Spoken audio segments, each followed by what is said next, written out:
Anker SOLIX F3800 portable power station with 2x200W solar panels, 3 840Wh LiFePO4 battery, 120V/240V6000W AC output. Product details.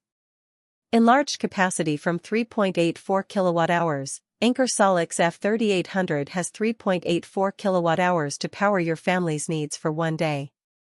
If that's not enough, add up to 6 battery packs to expand capacity to 26.9 kWh. For extreme situations, add another Anker SOLIX F3812 battery packs for enough power for 2 weeks. Dual voltage for any appliance. No more limitations when you're powering your dryer.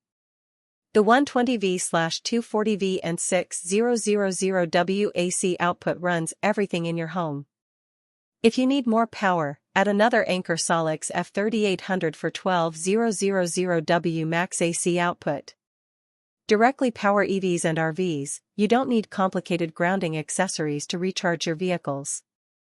Just plug in directly via the NEMA 14-50 and L14-30R, not for EV, ports for simple convenience.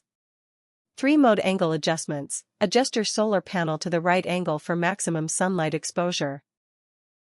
Just use the kickstand to set to 40 degrees, 50 degrees, or 60 degrees. IP67 waterproof protection. Don't let fear of rain dampen your camping expedition. You can still power up with solar thanks to the IP67 waterproof design. 1.5 times higher conversion efficiency. With advanced monocrystalline solar cells and a sunlight-trapping surface, more sunlight is converted into electricity. And you'll notice faster charging times.